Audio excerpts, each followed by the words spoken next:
I stopped trusting the moment when I fall asleep, not because I was afraid of nightmares, but because I was no longer sure whether sleep was beginning or something else was ending. It started long before the experiment, though I didn't realize it back then. I was just tired. Not I need rest, tired, but the kind of exhaustion that feels like your brain has been held open for too long and now wants to shut down forever. I could lie with my eyes closed and know for certain I was not asleep, and still I would see images, clear, stable, not like dreams. It was during one of those nights that the email arrived. The clock read 2:17. I remember it too well because I often woke up at exactly that time for no reason, as if something inside me set an alarm and forgot to turn it off. My phone lay face down. It didn't vibrate, didn't make a sound. But I knew there was a message. I turned it over and the screen lit up by itself. Deep sleep phase research, no sender name, just an address with a strange domain that didn't exist anywhere online. I read the email twice. Then a third time, slowly, carefully, as if searching for a mistake. You demonstrate atypical patterns of brain activity during rest. This invitation is not random. That last line didn't need to be there. And yet it was the one that sent a chill between my shoulder blades. I had never filled out any forms, never taken any tests. How did they know? I deleted the email. The phone screen went dark, almost like it exhaled. I lay back down, closed my eyes, and realized I could not remember the moment I opened them again. I was standing, not dreaming, but standing, feeling my weight, the pressure of the ground under my feet, the cold air filling my lungs. The sky was low and gray, as if someone had stretched a concrete slab over the world. The light had no source, it simply existed. Before me lay a flat, empty surface, no grass, no stones, no landmarks, no horizon, no shadows, and somewhere far away, a house. I couldn't see details, but I knew. It had no windows, it was empty and not empty at the same time. If I got closer, something would change forever. I took a step. The ground made no sound. And that was when I woke up abruptly with the sensation of being dragged back into my body. The phone was beside me. The email was there again. The address was real. I checked. An old medical building on the outskirts of the city, long scheduled for demolition. I don't remember when I decided. I only remember that when the day came, I was already on my way. There were 9 of us inside. And the moment I entered the waiting room, I felt it again. The same sensation as in that gray place, like I had already been here. A girl with short black hair sat staring at the floor. She didn't move, but her fingers kept gripping the edge of her jacket again and again in the same rhythm. A man across from me stared at the wall, blinking far too rarely. And before anyone spoke, I understood something terrifying. We had all been sleeping badly long before we arrived here. The coordinator appeared silently. I didn't hear footsteps. One moment he wasn't there, the next he was standing in front of us. From this moment on, he said, you will no longer have ordinary dreams, and for some reason, no one asked why. They gave us clothing, gray, no size, no labels, warm yet unpleasant, as if the fabric remembered other bodies. Change, remove everything of your own, the coordinator said. From now on, you are not separate entities. The words sounded strange, wrong, but I did as I was told. The sleeping quarters resembled hospital rooms, but without windows. Each bed was isolated, separated by thin partitions. I could hear the others, but could not see them. Somewhere the ventilation hummed quietly, steady, monotonous, a sound that over time works its way into your head and starts sounding like thought. A woman in a white coat approached me. Her face was ordinary, and that made her terrifying. These are sleep sensors, they won't interfere, she said, attaching wires to my head, chest, and wrists. If you wake, do not remove anything yourself, and if I want to get up. I asked, she paused slightly. You won't want to. When the lights went out, I felt it immediately. My body felt heavy, breathing deep, too even. My heart beat slowly, as if synchronizing with an alien rhythm. I wasn't asleep. I knew that, but thoughts already floated like in water. And then I heard a voice, not with my ears, inside me. Do not resist. I tried to move my fingers, I could, but the desire to move faded. The place came, not at once. At first, darkness, then the sense of space, and finally, light, a gray sky, the same flat surface, and the house. It was closer than before. I could see the walls smooth, without cracks or doors, yet doors were there now. I was not alone. I could feel it even before hearing footsteps. Somewhere to the left, slow, careful, somewhere behind, someone breathing too loudly. I could not see them, but I knew they were other participants. We did not look at one another, as if afraid to confirm the reality of this place. Then the house made a sound, as if something heavy was being dragged across the floor inside. The doors shivered. I woke with a scream, not from pain, from the realization that the dream hadn't ended. The ward looked the same, but the walls, they were slightly closer than yesterday. I touched the partition, it was warm, and from inside, something slowly responded to the touch. One of the participants broke down on the fourth night. She removed the wires herself, walked down the corridor. Cameras recorded her stopping in front of a solid wall and opening a door that wasn't there. She didn't escape, said the coordinator, watching the recording. She returned. Where, we shouted, he turned off the screen. To the house. That night, the house began appearing even with eyes closed. I saw its outlines as I walked the corridor, heard footsteps behind me, yet I knew I could not look back. A girl came up to me in the evening. It's calling us, she said, not with words, with feeling. It builds itself from us, and if we don't go, I asked, she smiled sadly. Then it will come here, the coordinator revealed the truth. The house is not a place, he said. It is a structure for consciousness. Humanity has always tried to escape death. We have found a way to bypass it. At what cost? I asked. He looked at the remaining participants. At the cost of form, as I fell asleep, I already knew. In the next phase, we will all enter it, and someone among us will not return, even in the dream. No one left the sleeping room immediately. We lay in silence, each in our own compartment, listening to sounds that shouldn't exist after waking. Ragged breathing, muffled sobs, a faint scraping, as if someone was touching the wires without hands. The lights never came on. I didn't know how much time had passed. In this building, time didn't move normally. It just accumulated. The first to speak was the man with the hoarse voice, the one who had stared at the wall all day. Someone, he swallowed air, was there. No one answered immediately, and that silence was worse than any confession. The house, whispered the girl with short hair. Without windows, a chill ran down my spine. Gray sky, said another. No sun, no shadows, remaining silent was impossible now. The doors appeared, I said. Tonight, after that, the room became so silent that I could hear my own pulse in my ears. The coordinator entered when the tension had already become almost physical. I asked you not to discuss dreams, he said, calm. This is not just dreams, someone snapped. We all see the same place, he nodded. Exactly. They gathered us in the observation room, glass, screens, graphs, brain waves moving in perfect sync. What you see, the coordinator explained, is synchronization. Your dreams overlap with each other.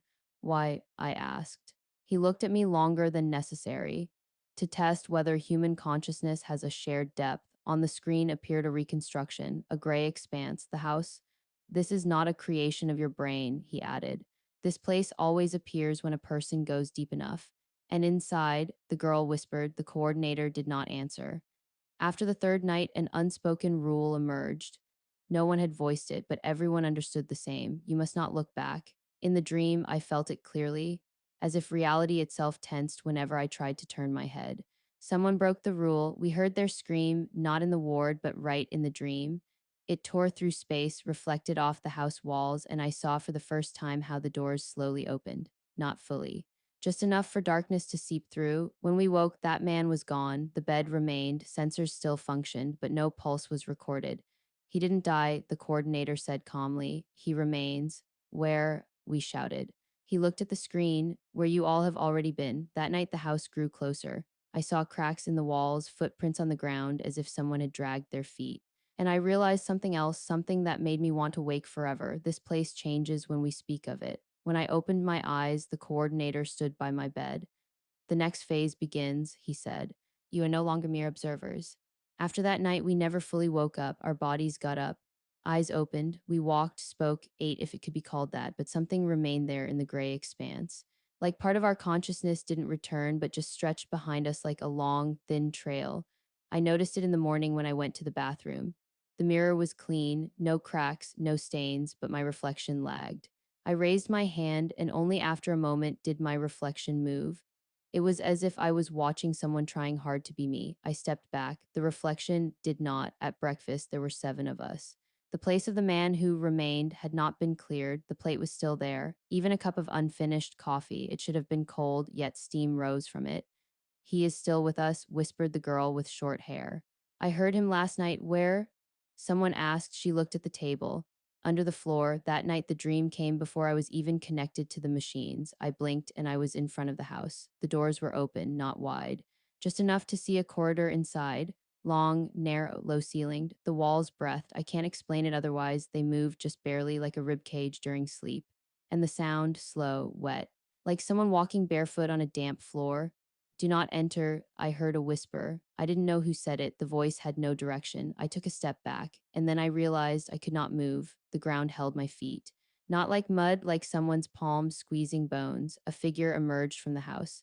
It resembled a human, but was put together incorrectly. Arms too long, head tilted at an impossible angle. It stopped a few meters away. You have become fewer, it said. The voice was familiar. It was the voice of the man. I woke not with a scream, with the realization that the dream hadn't ended. The ward looked the same, the beds, the partitions, but the walls, they were slightly closer than before. I touched the partition, warm.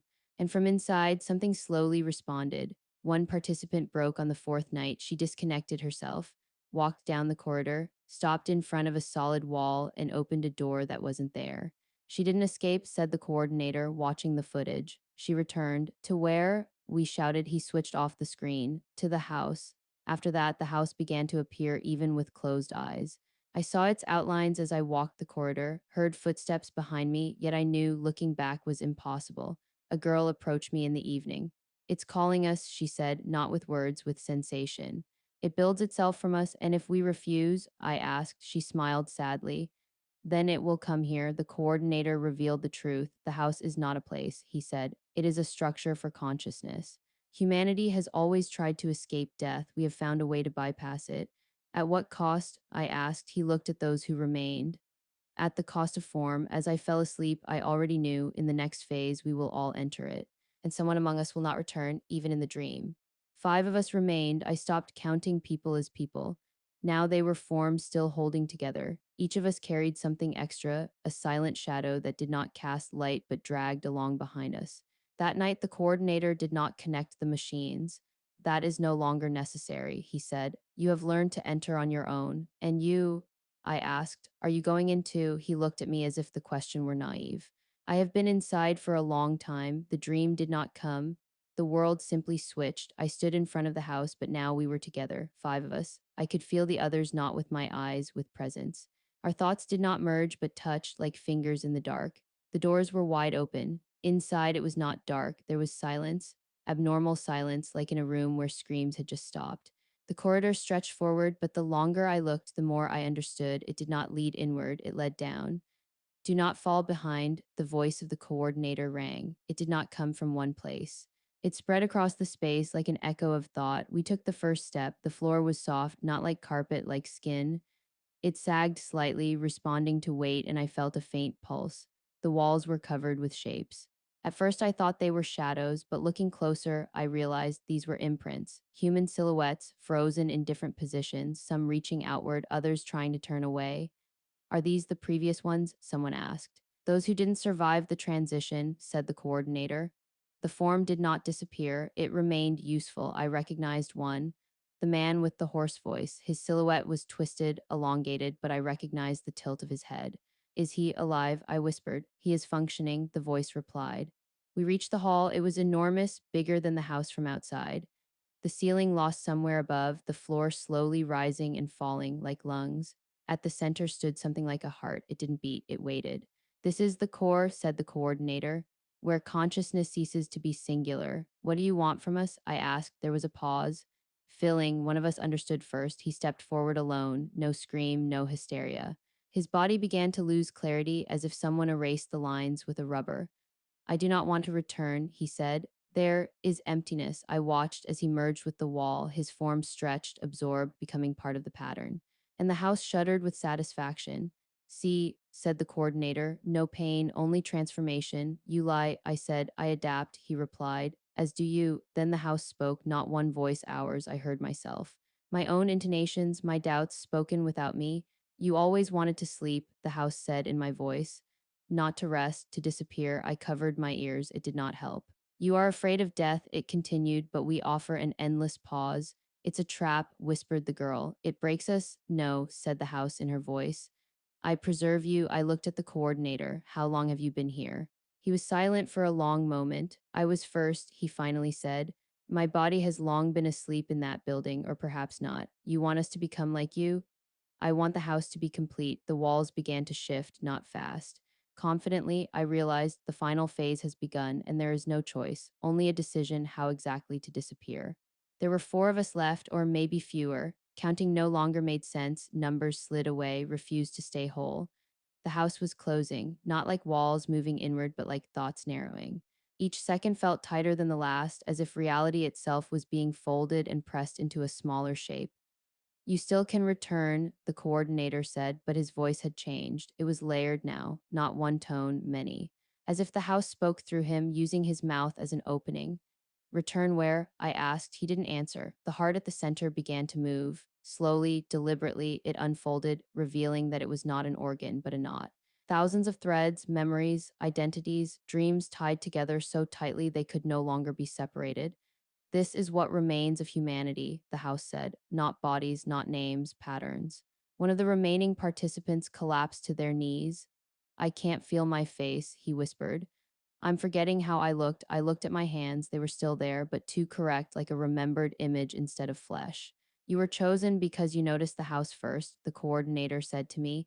You resisted longer than the others. So what? I said. You need a witness? A lock, he corrected. The truth struck me all at once. The house wasn't feeding, it was stabilizing. Each consciousness added reduced entropy. Each person absorbed made the structure more permanent, and I was not meant to disappear like the others. I was meant to stay aware. You need someone to keep the boundary closed, I said slowly. Someone who remembers the outside, the coordinator smiled. You finally understand. The girl tried to run. There was nowhere to go. The floor rose and folded around her legs, pulling her down gently, almost tenderly. She screamed only once, and then her voice was taken, spread across the walls as a faint vibration. She became a corridor. Another participant followed soon after, not by force. He stepped forward willingly, eyes empty. I don't want to wake up anymore, he said, and the house accepted him. Then there were two, me. And the coordinator, or whatever he was now, what happens to the world outside? I asked. It will dream, he replied. People will sleep, they always do. And when enough of them reach the depth of the house will grow. And if someone tries to stop it, they already tried, he said. That's how I became this. The walls opened behind me, not a corridor, a seat, a shape carved perfectly to fit awareness without a body. Sit, the house said in my voice. Remember, I understood the final cruelty then. I would not die, I would not dissolve, I would observe forever, holding the memory of being human so the rest could forget safely. You promised no pain, I said, and I kept it, the house answered. Pain ends, you do not. As I took my place, the last thing I felt was the outside world slipping away. Hospitals, bedrooms, people falling asleep tonight. Somewhere, someone would see a house in their dream, gray walls, no windows, and a presence inside it that feels familiar, watching, waiting, remembering for them.